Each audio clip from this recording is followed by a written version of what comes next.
Vamos a abrir nuestras Biblias en el libro de los Salmos. Salmos capítulo 32. Vamos a leer algunos versículos, verso 1 al verso 5. Salmos capítulo 32, verso 1 al verso 5. Dice la palabra: con la bendición del Padre, del Hijo y del Espíritu Santo. Bienaventurado aquel cuya transgresión ha sido perdonada y cubierto su pecado.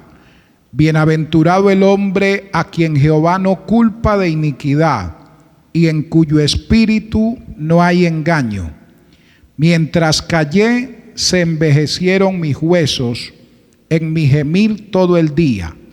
Porque de día y de noche se agravó sobre mí tu mano, se volvió mi verdor en sequedades de verano.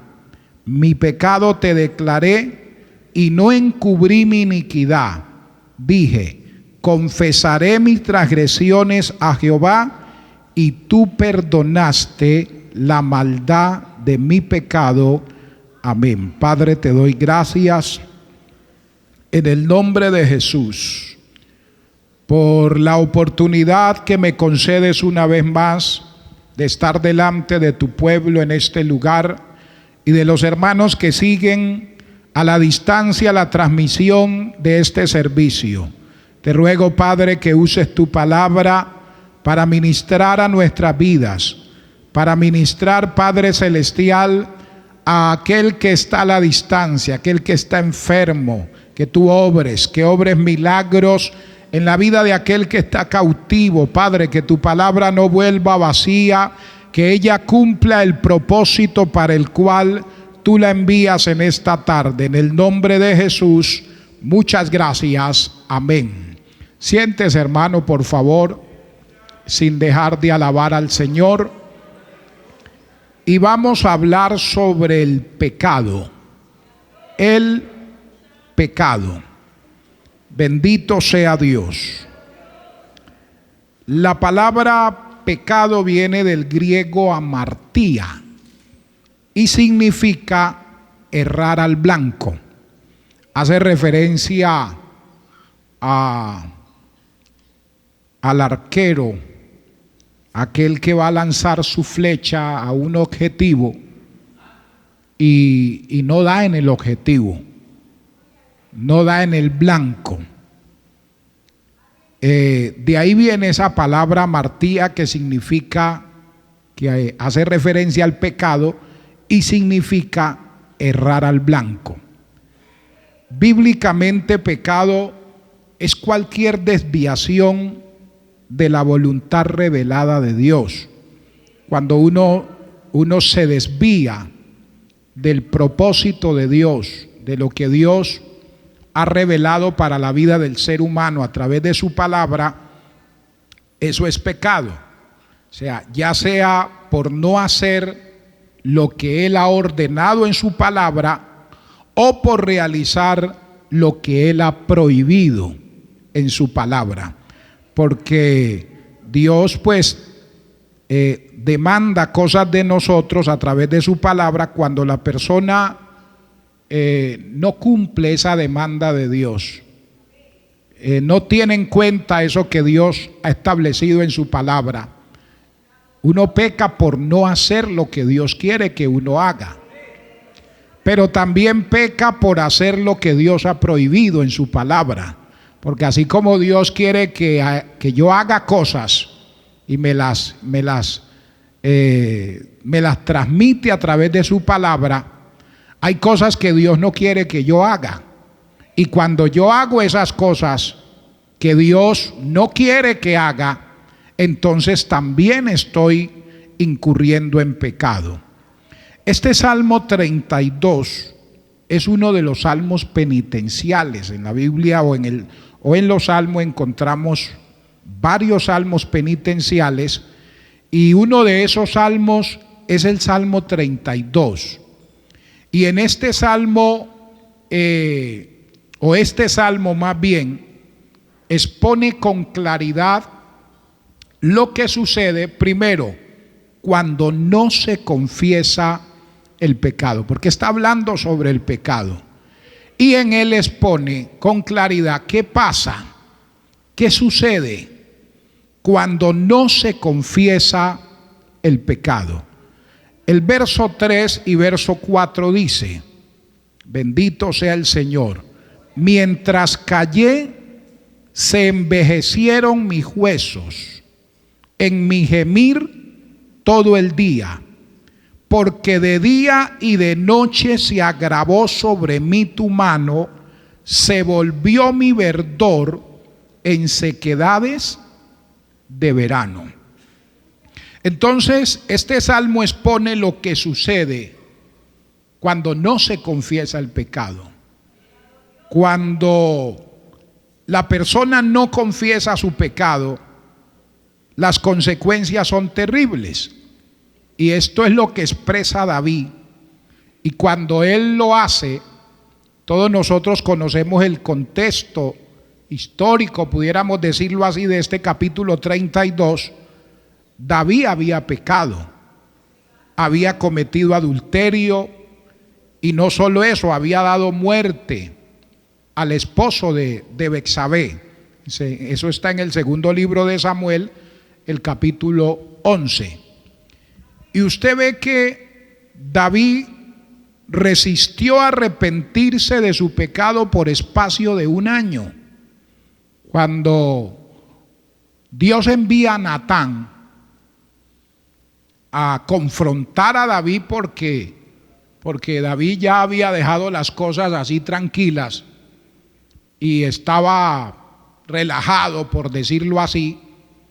Entonces, hombre, yo creo que Dios estaba esperando y dio tiempo, 1 año, para que David despertara y dijera: oye, yo tengo una cuenta pendiente con Dios y no la he arreglado. Y es mejor tener cuentas cortas con Dios y no cuentas largas. Cuando uno mira el Salmo 51, el mismo David, él ahí habla precisamente de confesar los pecados, de confesar las faltas al Señor. Y todos nosotros somos pecadores, ¿sí o no? Todos nosotros le fallamos a Dios y le fallamos todos los días.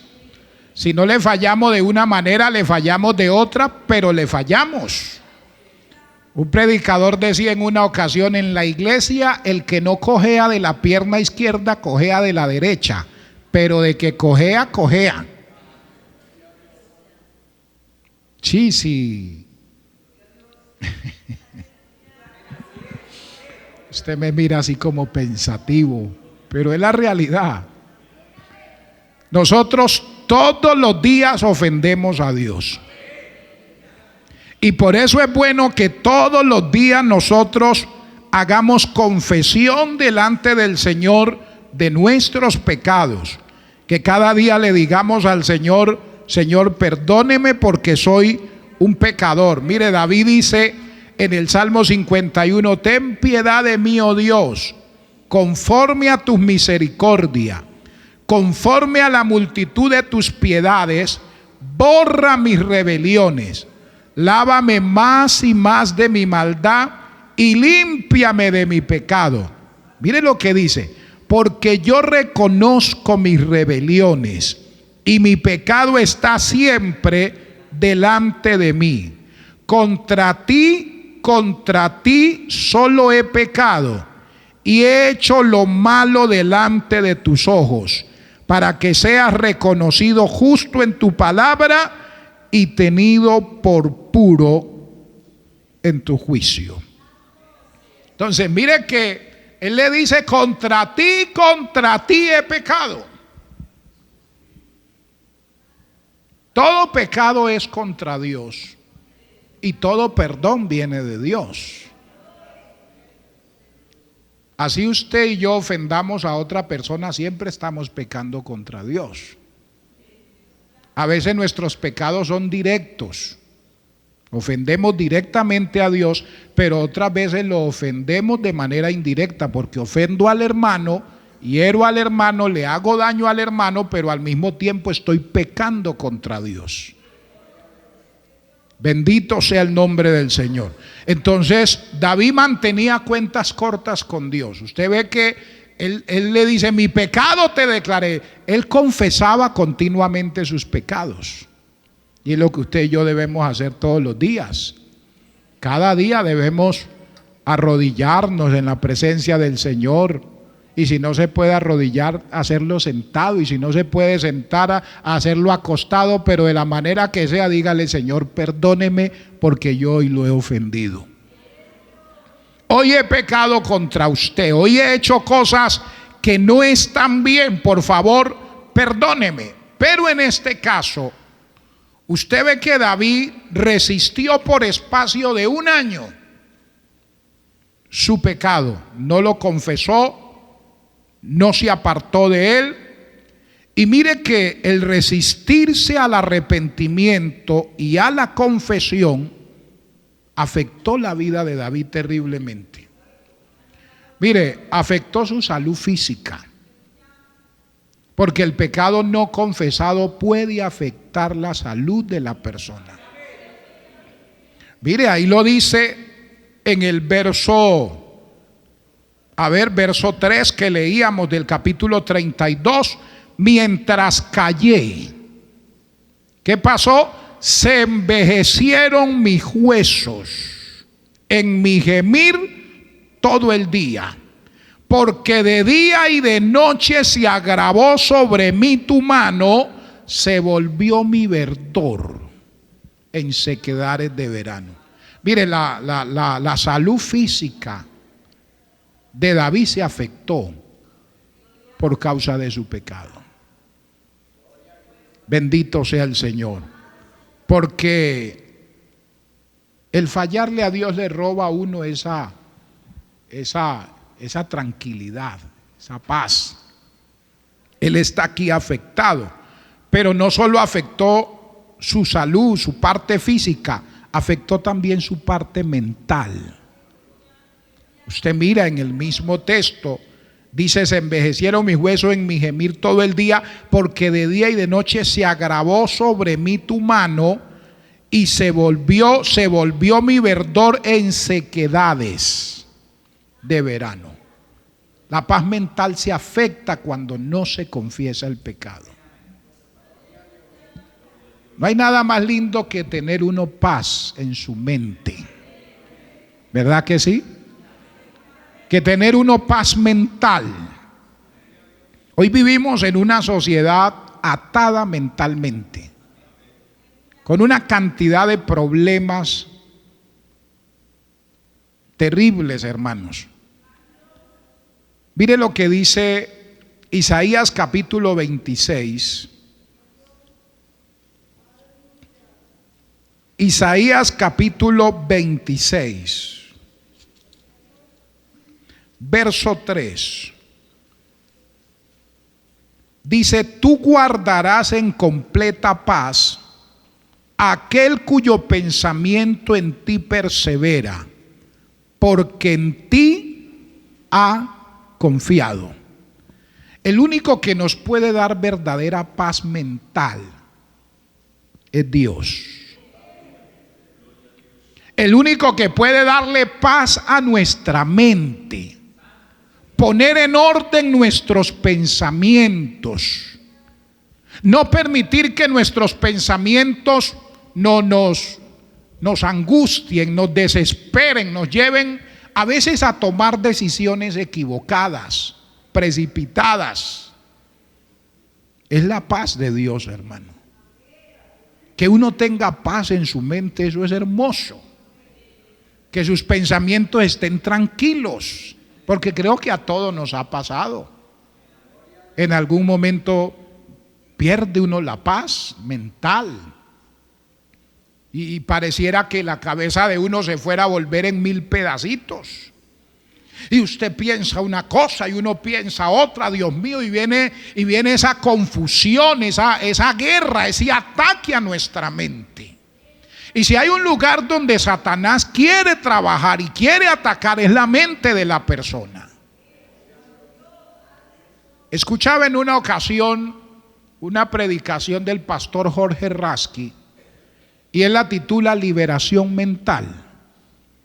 Y me llamaba mucho la atención cuando daba la introducción. Y dice que él oraba a Dios para que Dios le diera la palabra en esa actividad evangelística que estaba realizando.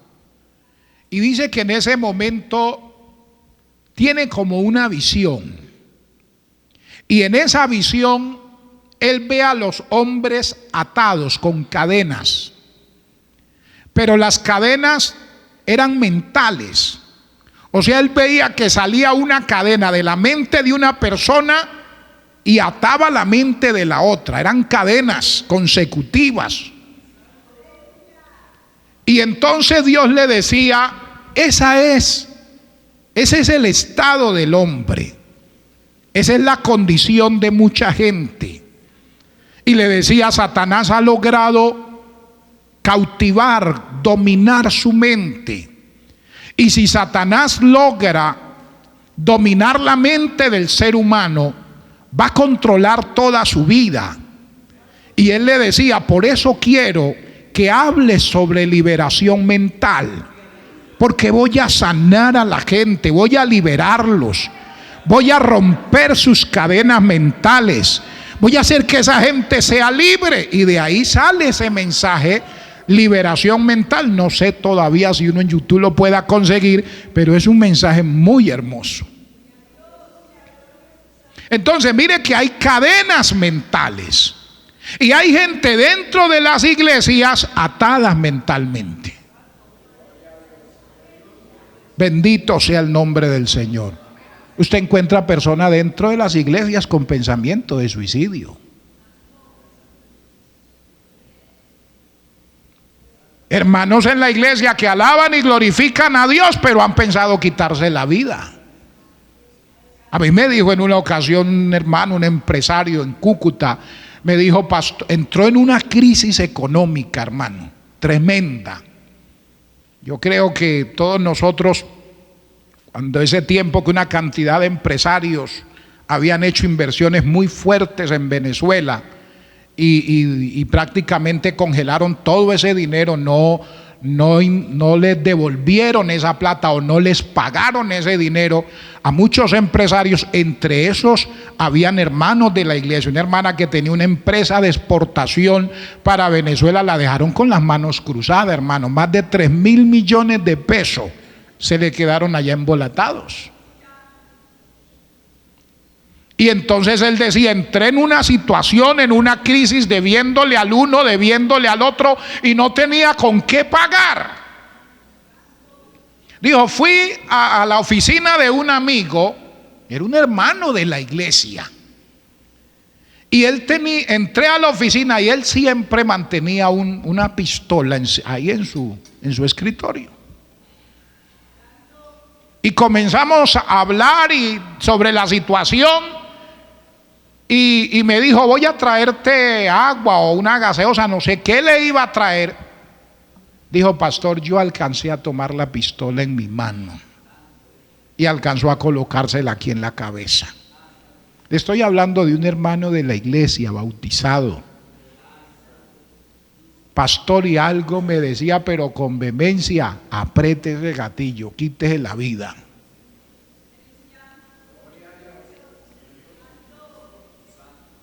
Sí, hermano. Y lo oímos a diario de personas que no vienen a la iglesia. Pero hay gente que viene en la iglesia con ganas de morirse, con ganas de quitarse la vida. A veces puede ser por los problemas, por las situaciones que se están viviendo, pero el pecado afecta a la mente, hermanos. Desde el momento en que el hombre pecó contra Dios, hubo un descontrol total en su personalidad. Y usted por eso ve que no hay armonía, una armonía total en el ser humano, a menos que Dios tome el control de la persona. Por eso hay un desequilibrio en la personalidad del hombre. Por causa del pecado todo se distorsionó. No hay armonía. A veces uno piensa una cosa, siente otra cosa y hace otra cosa. O sea, hay un descontrol total, hermanos. Que uno dice, Dios mío, ¿qué me pasa? Pienso una cosa, siento otra y termino haciendo otra. Pablo dijo, miserable de mí. Necesitamos el control de Dios.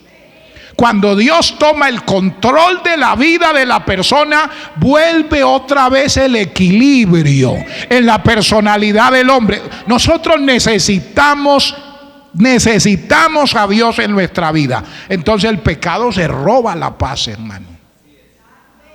Uno no sigue siendo el mismo después que le falla a Dios, hermano. Porque vivir en comunión con Dios es lo más lindo que puede haber. Todos nosotros lo experimentamos. ¿Por qué? Porque a diario le fallamos a Dios. Y cuando hacemos cosas que no están bien, el Espíritu de Dios trata con nosotros y nos dice, tenga cuidado que le falló a Dios, y nos sentimos mal y nos volvemos a Dios a pedir misericordia. Y a pedirle que nos restaure y que nos ayude y que nos perdone y nos levante. Y usted y yo nos damos cuenta. Uno sabe y uno dice, Dios mío, todavía me falta, no estoy en ese nivel. Y Padre Celestial, tenga misericordia, lo quiero sentir, ayúdeme. Mire el mismo David, hermano. David dice, me acuerdo de estas cosas, de cómo yo iba con la multitud entre el pueblo de Dios, entre voces de alabanza y de alegría en fiesta. Ahora no estaba pasando eso. Ahora no era un conductor de adoración. Ahora no era un conductor de alabanza. Aquí él dice, mi verdor se convirtió en sequedades de verano. Había perdido esa lozanía, ese verdor espiritual. Había perdido no solo la salud, no solo la paz mental, había perdido también la comunión con Dios. Y solo miraba y decía, me acuerdo de esos tiempos cuando yo conducía al pueblo entre voces de alegría y de alabanza en fiesta. Un hombre que era un conductor de adoración, un conductor de alabanza. Pero ahora el pecado lo ha marchitado, el pecado lo ha secado, el pecado le ha robado esa paz, el pecado le ha robado esa libertad de ministrar y de servir a Dios y a otros. Alabado sea el nombre maravilloso del Señor. Fue lo que pasó con Adán y Eva cuando ellos le fallan a Dios. Usted ve que ahora salen y se esconden. Se esconden y viene Dios a visitarlos como lo hacía continuamente, y ahora están escondidos.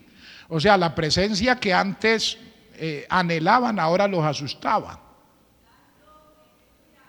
Y estaban escondidos. Y Dios le pregunta, ¿dónde estás tú? No le está hablando de lugar. Le está hablando de la condición en la que ellos se encuentran, porque Dios sabía dónde estaban.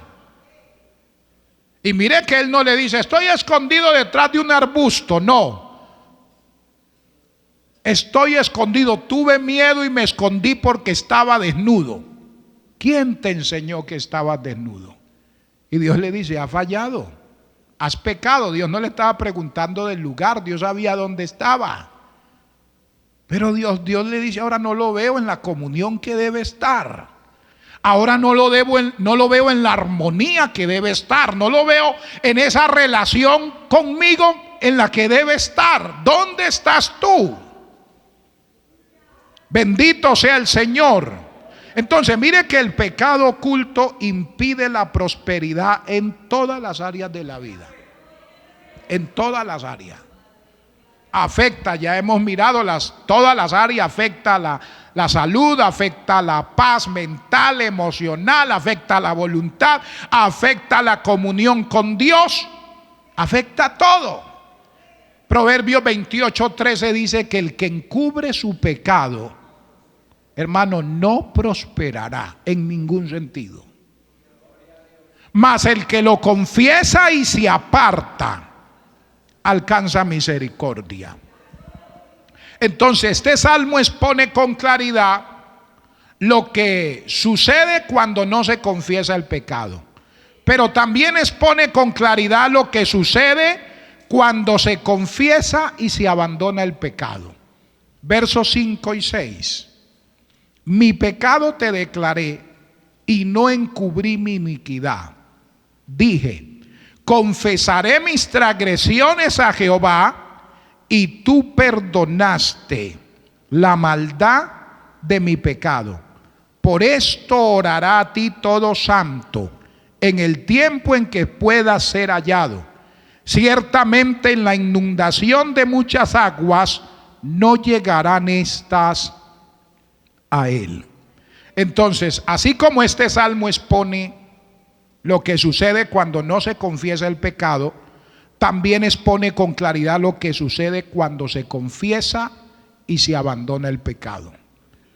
Cuando uno dice, no, voy a acercarme a Dios, voy a confesar mi pecado, voy a apartarme de mi pecado. Cuando el amigo dice, no voy a seguir en esta vida pecaminosa, voy a apartarme del mal, voy a dejar de ofender a Dios, voy a abandonar el pecado con la ayuda del Señor. Bendito sea Dios. Entonces usted ve que David siente esa paz cuando es confrontado por Natán. Porque había pasado, reitero, un año, el capítulo 12 del segundo libro de Samuel. David estaba lo más de tranquilo. Y viene Natán con tremenda parábola. Y se la expone con esa gracia de Dios. Y le habla del visitante de camino, del hombre que tenía una sola corderita que le había criado como a uno de los miembros de la familia. Y luego viene un caminante de camino y llega a la casa del rico y teniendo muchos animalitos, muchas corderitas, muchas ovejitas, no mató de las de él, sino que fue y se fijó en la corderita que tenía este hombre pobre. Cuando David oye esta parábola, se enardeció y dijo, ese hombre es digno de muerte. Ese hombre debe morir y debe pagar con creces lo que ha hecho. Y se queda Natán mirándolo. Seguro David, ese hombre debe morir. Claro que debe morir. Y debe pagar con creces. Claro que debe pagar con creces. Seguro David, claro que sí. Ojalá dígame, ¿dónde está ese hombre? Le dijo, tú eres ese hombre. Uy, hermano, tú eres ese hombre. Y comienza a aplicarle ese mensaje. Entonces, cuando David reconoce su pecado, confiesa su pecado, y tan pronto David confesó su pecado, usted ve que Dios lo perdonó, porque Natán le dijo, Dios te ha perdonado, David. O sea, esa actitud, esa reacción de David, ahora cuando es confrontado con su pecado, hizo que Dios también lo perdonara. Porque es importante también mi reacción cuando Dios confronta mi pecado. Cuando Dios me dice, Mario, eso no está bien, eso que estás haciendo no está bien. Cuando Dios dice, fulano, eso que estás haciendo no está bien. Dios espera mi reacción. Dios espera ver cómo voy a reaccionar, cómo voy a actuar. Usted ve que habían personas que Dios había decretado juicio sobre ellos, como el caso de Manasés. Y Dios había dicho que lo iba a destruir, voy a acabar con él. Pero luego cuando le llega la palabra de Dios de juicio, usted ve que Manasés se le había escapado al diablo del bolsillo. Manasés era malo. Sí, malo, hermano, malo. Pero cuando oye el juicio de Dios, inmediatamente se humilló. Y Dios dice, miren, vea cómo se humilló. y tuvo misericordia de él.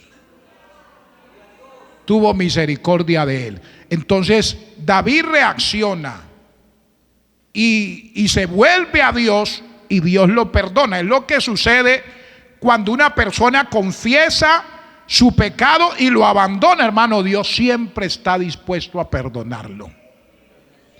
Amigo, Dios siempre está dispuesto a perdonar su pecado. Si usted reconoce su pecado, se vuelve a Dios, Dios siempre lo va a perdonar. Aquí dice: el que encubre su pecado no prosperará. Pero la persona que reconoce su pecado, que reconoce que es pecador, que reconoce que ha ofendido y que ofende a Dios con su estilo de vida, y le dice: Dios, perdóname, me vuelvo a ti, Dios siempre lo va a perdonar. Los brazos de Dios siempre van a estar abiertos para aquel que quiera acercarse a Él, a reconciliarse con Él, a volverse a Dios. Bendito sea su nombre para siempre. Y mire que David dice en el verso 6 que el creyente debe aprovechar, la persona debe aprovechar la gracia de Dios que está disponible para todo aquel que con sinceridad de corazón se arrepiente de sus pecados y se vuelve a Dios.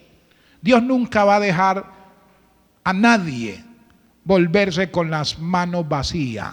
Si se acerca a Él arrepentido de todo corazón, siempre lo va a encontrar, hermano. Dios siempre va a estar ahí. Mire, por eso Él dice en el verso 6: por esto orará a ti todo santo en el tiempo en que pueda ser hallado. Ciertamente en la inundación de muchas aguas no llegarán estas a él. O sea, David está diciendo: Dios siempre está con los brazos abiertos para todo aquel que con sinceridad se arrepiente de sus pecados y se vuelve a Dios. Dios lo va a ayudar, Dios lo va a levantar, Dios lo va a bendecir. Alabado sea el nombre del Señor. Pero también este salmo expone con claridad lo que sucede cuando el pecado es perdonado. Porque aquí la persona confiesa su pecado, se aparta, y ahora luego David dice: ¿qué pasa cuando Dios dice: perdonado es fulano, perdonado es mengano? Cuando Dios perdona el pecado de la persona, ¿qué pasa en la vida de esa persona? Verso 1 y verso 2. Bienaventurado aquel cuya transgresión ha sido perdonada y cubierto su pecado. Bienaventurado el hombre a quien Jehová no culpa de iniquidad. Gloria al nombre del Señor. Mire, en estos versos se usan tres palabras claves para denotar pecado. Se usa la palabra, en el verso 1 se usa la palabra transgresión, que significa rebelión. A ver, en el mismo verso 1 se usa la palabra pecado, que significa fracaso o errar al blanco. Y en el verso 2 se usa la palabra, la parte final, la palabra iniquidad, que significa perversidad. O sea, se usan estos tres términos para referirse al pecado: transgresión, pecado. Pecado, que es errar al blanco, y la otra palabra es iniquidad. Pero también se usan tres términos para describir el perdón de Dios. Gloria al Señor. Se usa la palabra perdonar. Bienaventurado aquel cuya transgresión ha sido perdonada. Esta palabra perdonar significa dejar pasar. Lo que quiere decir es como cuando alguien deja de exigir la cancelación de una deuda.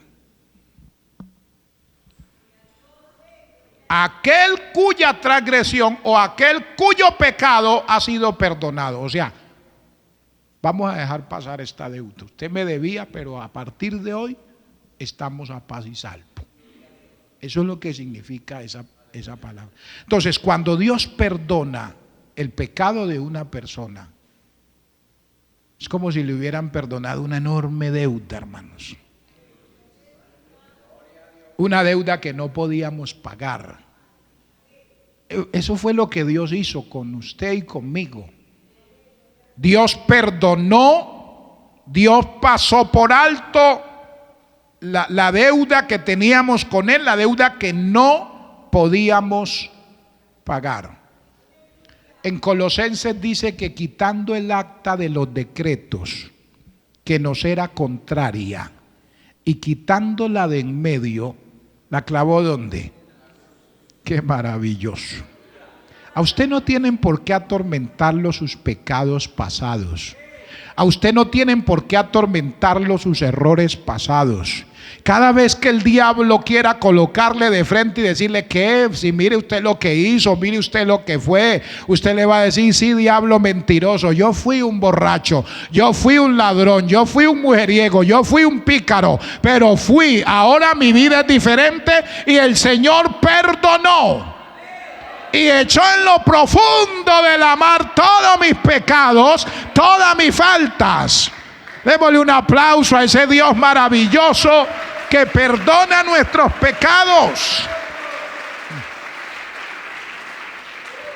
Dice: el acta de los decretos que nos era contraria, quitándola de en medio. ¿Sabe qué es lo que pasa con una persona cuando la persona se arrepiente de sus pecados?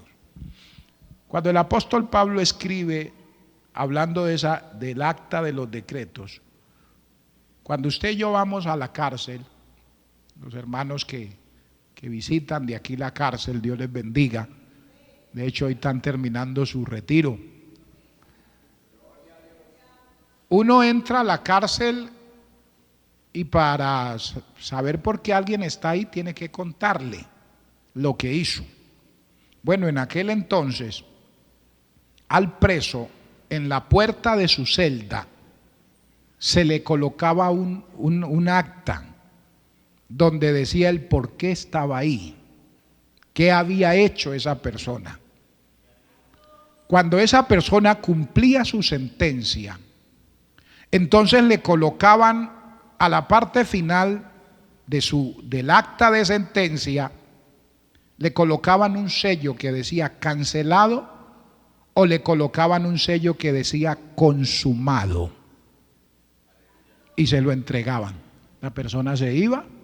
Cuando llegaba a su casa, la persona tomaba esa acta que le habían dado y la colocaba en la puerta de su casa.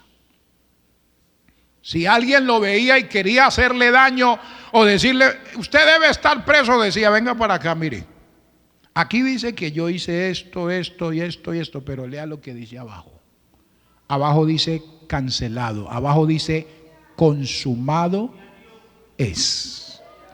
Por eso dice que el acta de los decretos que nos era contraria, Cristo la quitó de en medio y la clavó ¿dónde? En la cruz. Fue en la cruz donde Jesús dijo: consumado es. Cuando una persona viene al Señor y lo recibe como su Salvador y lo hace de todo corazón, es como si le estuvieran quitando esa larga lista, hermano. El Señor toma esa larga lista, y esa larga lista donde dice todos los pecados de la persona, se va volando, volando, volando, y la colocan en la cruz de Cristo. Y en esa cruz de Cristo recibe el sello consumado es. O sea, esa deuda, esa larga lista de decretos que eran contrarios, ahora han sido quitados de en medio, han sido clavados en la cruz, donde Jesús pagó por nuestros pecados. Con su muerte canceló la deuda que usted y yo no podíamos pagar. Por eso no puede permitir que su falta lo agobien. No, dígale: sí, yo he pecado, pero la sangre de Cristo pagó. Cristo pagó con su vida por mis pecados. Le va a decir: sí, pero esos pecados que usted cometió antes de recibir a Jesús, pero los de ahora en adelante no, usted es pecador. No, la Biblia dice que la sangre de Cristo nos limpia. Y esa palabra limpiar, alabado sea el Señor, amados hermanos, habla de un eterno presente. La sangre de Cristo limpió en el pasado, la sangre de Cristo limpia en el presente y la sangre de Cristo sigue limpiando en el futuro. La sangre de Cristo tiene poder para limpiar en todo tiempo el pecado del ser humano. ¿Para qué cargar con el pecado cuando el Señor lo ha hecho todo para que usted y yo seamos perdonados? Amigo, ¿para qué seguir en esa vida de pecado? Usted dirá, pues yo quisiera, pastor, pero es que yo no soy capaz, yo no puedo. Sí, usted no es capaz, usted no puede. Por su propia voluntad usted no va a cambiar, usted no va a dejar de ser pecador por su propia voluntad. Habrán cosas que usted podrá dejar. Otras personas dicen, yo no necesito ir a la iglesia para cambiar. Cuando yo diga cambio, cambio. Está bien, hay cosas que usted por fuerza de voluntad las puede dejar, pero hay cosas. Dejar de ser pecador. Usted es pecador por naturaleza. Es parte de su ADN, es parte de su vida el ser pecador. Pastor, pero es que yo no he matado a nadie, pero usted es pecador. Yo no he robado, pero sigue siendo pecador. En toda la historia de mi vida jamás he dicho una mentira blanca, pero sigue siendo pecador. Porque por naturaleza usted es pecador. Y si no se arrepiente de su pecado, usted se pierde así no haya dicho una sola mentira en toda su vida. Bendito sea el nombre del Señor. Por eso necesitamos volvernos a Dios. Entonces, mire que esa palabra perdonar habla de dejar pasar. O sea, de no exigir la cancelación de una deuda. Pero ahí hay otra palabra y dice, cuya transgresión ha sido perdonada y cubierto. La palabra cubrir significa cobertura. Así como se descubre la desnudez para que no, como se cubre la desnudez para que no aparezca nuestra vergüenza, de la misma manera, cuando el pecado es perdonado, es cubierto con la justicia de Cristo. Se ve que cuando Adán y Eva nos escondimos porque estábamos desnudos. ¿Quién nos enseñó que estaban desnudos? Y ya ellos se habían hecho su trajecito ahí, estilo Adán y Eva. Pero Dios les hizo uno y los cubrió. Y ahora sí podían salir. Les dijo, ahora salgan tranquilos que ahora sí están cubiertos. Eso está cubriendo su vergüenza. Habían hecho un delantal de hojas, pero Dios le hizo un delantal de piel. Y eso habla de sacrificio. Porque para hacerle el delantal de piel tuvo que sacrificar una vida, un animalito, haciendo referencia al sacrificio de Cristo.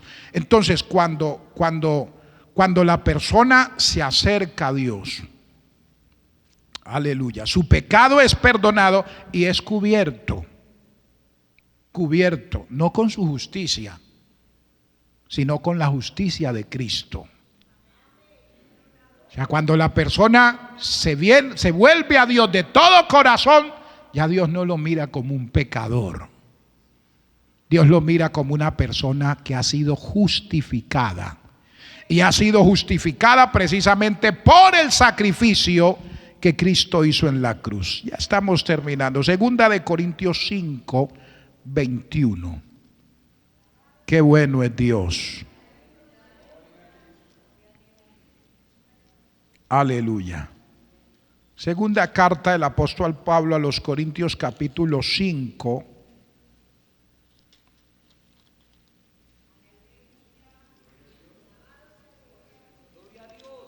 Verso 21 dice: al que no conoció pecado, por nosotros lo hizo pecado,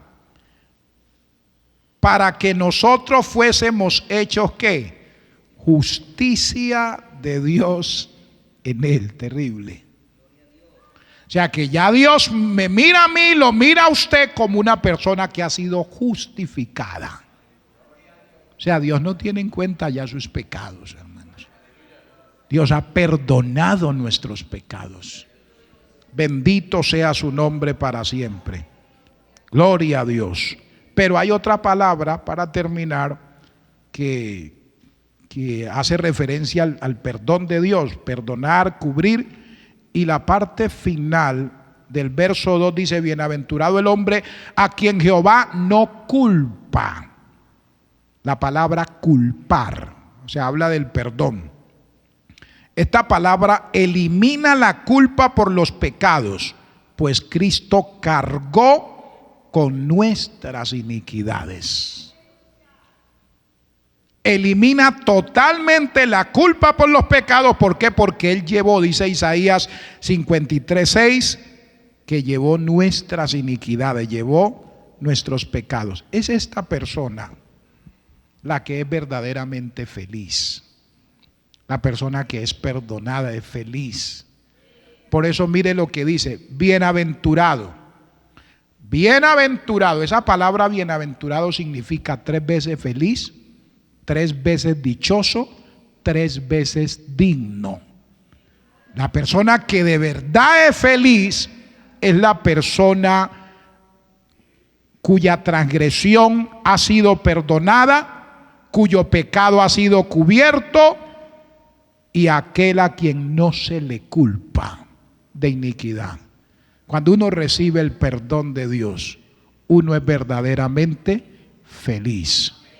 Y es esa paz y esa comunión con Dios que produce la verdadera felicidad. Amigo, amiga, ¿quiere encontrar la verdadera felicidad? La verdadera felicidad está en Dios. Cuando Cristo perdona nuestros pecados, de verdad experimentamos la verdadera paz y la verdadera bendición de Dios. Vamos a estar de pie, por favor.